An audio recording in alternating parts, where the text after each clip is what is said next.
President Benigno Aquino's leadership has inspired confidence from the private sector.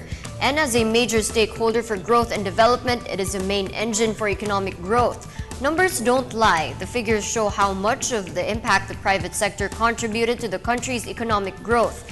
Joining us tonight by the phone, live from Cebu, where he's inaugurating a 250-room hotel, is Trade Secretary Gregory Domingo. Good evening, sir. Good evening, Charles. Sir, your department plays a key role in moving the private sector to be an active part of the government in promoting growth and development. Over the past 2 years, can you share with our people the contributions of the private sector to our robust economy? Well, yes. Of course, because of the President Aquino's efforts to go against corruption, he has regained the confidence of the investors in a very big way, both domestic and foreign. And as a result, we've seen a lot of investment activity from domestic and foreign investors. In fact, the difference now is that most of the activity, about 65 to 70%, is coming from domestic investors. And so they've been investing heavily in infrastructure. They've been investing in real estate projects. They've been investing in power projects and all other sorts of projects, including in the agriculture sector. Sir, aside from the battle against corruption, in the past, the cost of doing business in the Philippines has been a major concern. What reforms did you implement to address these concerns? Excuse me, can you repeat that? I got you broke up. Yes. Sir, the cost of doing business in the Philippines has always been a major concern. What are some of the reforms that we implemented to address these concerns? Actually, the cost of doing business in the Philippines has remained quite steady. In fact, in the region, we are one of the most stable. For example, in terms of labor cost, our labor cost has been increasing by 3 to 5% since 2004, 3 to 5% per year, while some of our neighbors have been increasing in the double digits. So that has made us relatively more competitive now. Also, in terms of the other costs, like telecommunications cost and real estate cost, at least until last year, the increases has been quite steady relative to our neighbors. So we're in very good shape. Sir, how about investments, local and foreign? What is the real status right now? Do we have more foreign investors coming to the country? Well, yeah, I just came back from Japan and also from Taiwan and in Hong Kong, actually, over the last 2 weeks. And we were seeing overwhelming interest from all across the areas that we've been visiting. In Japan, for example, we held an investment seminar in both Nagoya and Tokyo. And in both places, we were oversubscribed and we had to turn down people. For example, in Tokyo, there were a total of over 500 people that attended the investment seminar. Sir, why is this so? And do you think these companies coming here to the Philippines, is this benefiting our manufacturing? Yes, well, this is so because of what I mentioned earlier, that the President has really increased the investor confidence because they now feel that they will get treated fairly when they invest in the Philippines. Yes, definitely. In fact, for the third and fourth quarters of 2012, the manufacturing sector grew faster than the services sector. And that's the first time it's happened in more than a decade.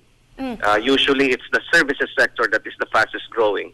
But in the third and fourth quarter of 2012, the manufacturing sector was the fastest growing. Now, sir, how about our local companies? A great majority of them are expanding. Is this limited to the Calabarzon areas and Metro Manila and several economic zones? No, in fact, it's very widespread. Although I must say that where we're lacking, though, is in the rural areas. It's widespread nationwide. It's a lot of the growth is concentrated in the main cities and municipalities.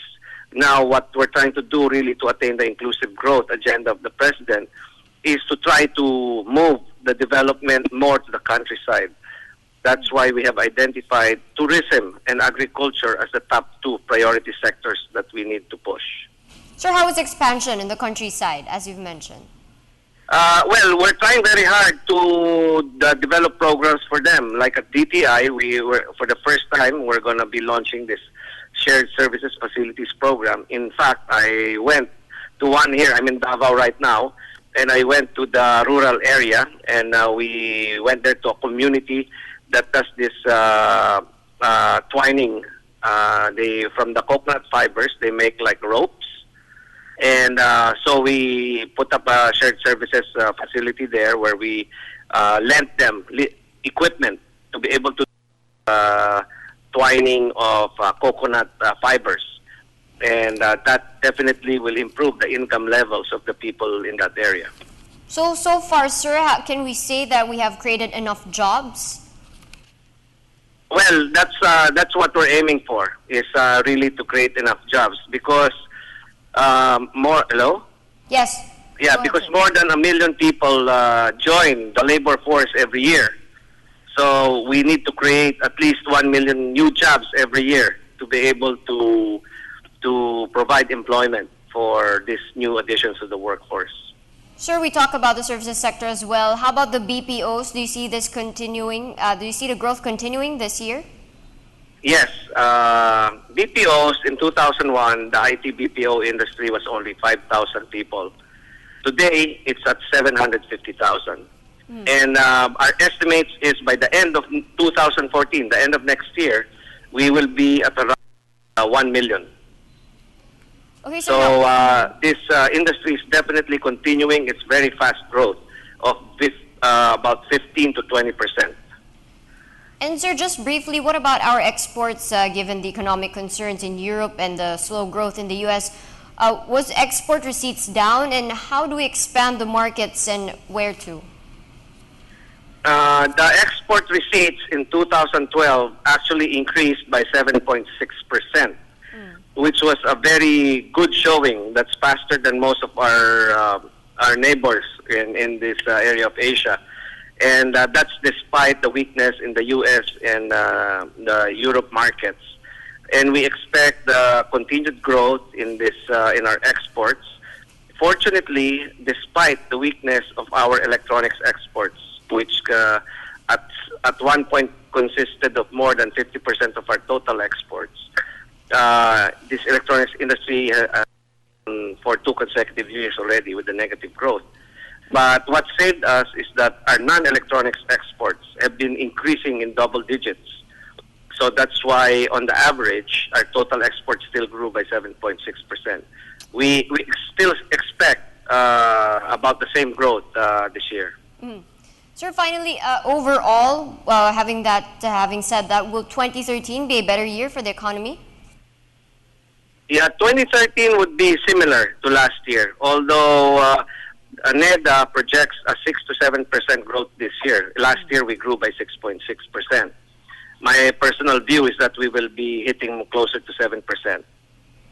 All right, on that note, thank you very much, sir, for joining us tonight on News Live. That was Trade Secretary Gregory Domingo. Okay, thank you very much, Angel.